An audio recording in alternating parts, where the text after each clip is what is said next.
one of the things I worry a little bit about, which is that like in overthinking incentive designs, we're not thinking enough about being inclusive, right? So like I think about that. I think about why we have problems in Web3 today with people who just like know how to like game the system really because, you know, maybe they've been around like designing incentives and they know how to game it. And like there are a lot of newcomers who want to be included, but like can't tell like what are, you know, projects that are really trying, what are the projects that are, you know, engaging in lazy thinking. And so, you know, not that we like can find a solution today, but I guess turn it to you, kind of what are some of the maybe best practices in even sussing out like whether or not a community is something you want to be part of? Like how can you, like when does your spidey sense go off? Like, okay, there's something here. Like this is, like you say, right, minimally viable. This is it's going to be very unsatisfying because I think it's very qualitative right now. I mean, I literally invested in a company called Comsor simply because I wanted a kind of Salesforce for community management across platforms. Like I want more data-driven thinking around what is a healthy community. It took us years to build essentially a metric for that within subreddits so that we could see as communities were trending towards toxicity, where we could engage with community managers to actually help turn it around, or even understanding like what does it take, like literally how many posts per day is required for a community to just be thriving on the platform. So that's like the kind of mindset that I'm approaching this with. I don't have a good answer for that yet because these communities, you know, if we just look at NFT projects, you know, they tend to live mostly between Discord and Twitter. There's still a lot to figure out in terms of like how to define quality engagement. But like, let's go anecdotally.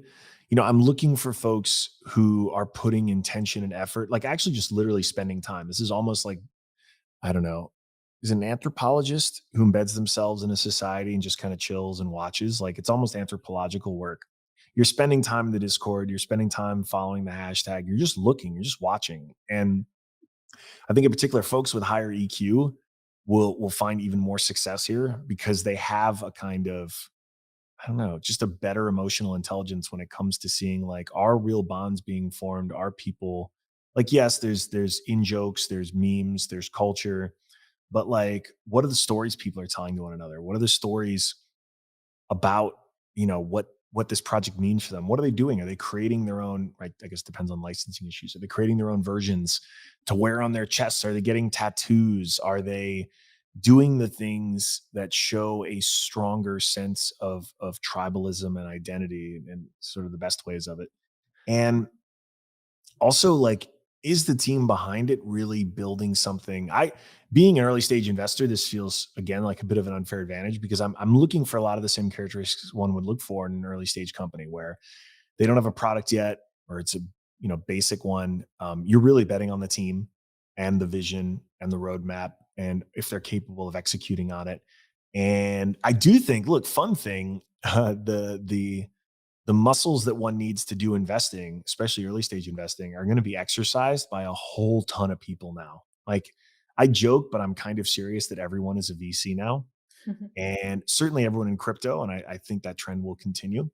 And then one little bit of optimism, you know, in spite of the fact that, and you know, I didn't do enough to fix this, but in spite of the fact that Reddit is still quite a male dominated platform, women over number, is that the right word? They punch above it. There's far more women moderators versus men. So these are the people who do the volunteer work on Reddit of community building and management. And like, think about that on Reddit, women are way more active on the moderating side. And that to me is such a strong indication of why it is in everyone's selfish best interest to, at a minimum, get more women into Web3 and into these companies as early as possible. Because like I'm speaking now totally just from personal belief. I don't have any evidence behind this, but I just really think women are much better equipped to do community management and community building than men. I like if you want to win and you know community is core to what you're doing, you're going to need a lot of women to help you get there. I actually was gonna say, like, you kind of mentioned earlier, which is that, like, if you want to make products that are inclusive, you just gotta design it to be inclusive. Like, stop making these like, and I harp on this so many times. Like, crypto is so intimidating because there are so many barriers. Its barriers are on education. It's barrier because of capital and entry. Like, it's barrier because, yeah, I mean, the education thing is just huge. You know, I can't like.